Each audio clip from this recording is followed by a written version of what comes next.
তো দেখতে পাচ্ছেন আমি লাউ রান্না করছি। তো কীভাবে লাউ রান্না করছি চলুন আপনাদেরকে দেখাই কীভাবে কি দিলাম। তো চলুন দেখাই।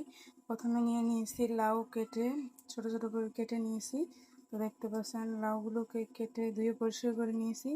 এখানে নিয়ে নিয়েছি চিংড়ি মাছ, নিয়ে নিয়েছি হলুদ দিয়ে মাখিয়ে নিয়ে নিয়েছি পেঁয়াজ কুচি, কাঁচামরিচ, নিয়ে নিয়েছি ধনেপাতা, নিয়ে নিয়েছি আদা রসুন মরিচের গুঁড়ো, ধনের গুঁড়ো।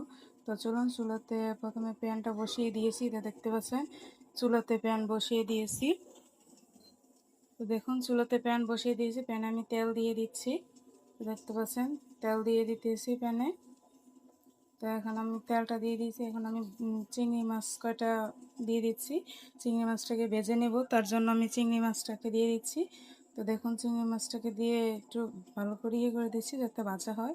তো চিংড়ি মাছটা আমার ভাজা হয়ে গেছে। তো দেখতে পাচ্ছেন এখন আমি চিংড়ি মাছগুলোকে ভালো করে ভেজে নিয়েছি। তো চিংড়ি মাছগুলোকে এখন আমি নামিয়ে নিচ্ছি। তো দেখুন চিংড়ি মাছগুলোকে নামিয়ে নিতেছি একে একে করে সবগুলো।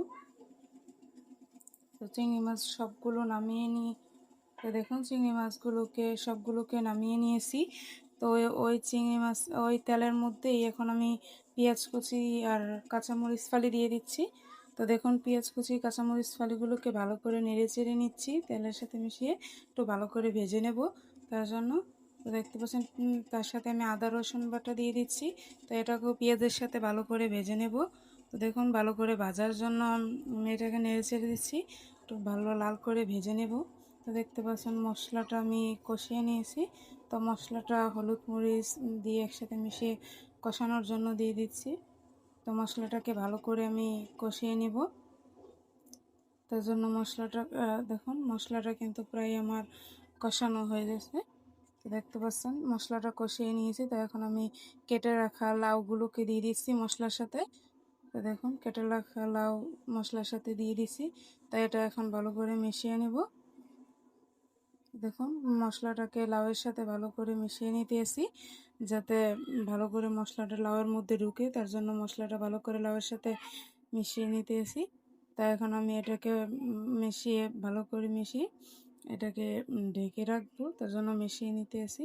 তো দেখুন মিশিয়ে নিয়েছি। তাই এখন আমি এটাকে ঢাকনা দিয়ে ঢেকে রাখবো। তো ঢাকনা দিয়ে দিছে, এখন 4 থেকে 5 মিনিট জাল করে নেব। তো দেখুন লাউটাকে আমি কিন্তু কষানোর জন্য দিয়েছিলাম। তো দেখুন ভালো করে কিন্তু লাউটা আমার প্রায় কষানো হয়ে যেতেছে। তো আমি একটা লাড়া দিয়ে নিলাম, তার জন্য এখন কষানো হয়ে গেছে। এখন আমি অল্প পরিমাণে পানি দিয়ে দিচ্ছি, যাতে পানিটা অল্প ছিল তার জন্য আর অল্প একটু দিয়ে দিলাম, যেহেতু মাছ দেবো।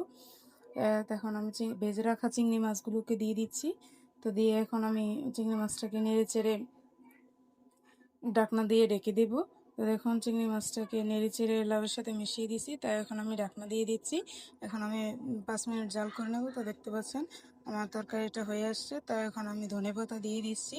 তো এভাবে যারা লাউ রান্না করে চিংড়ি মাছ দিয়ে খেতে চান তারা অবশ্যই খেতে পারেন।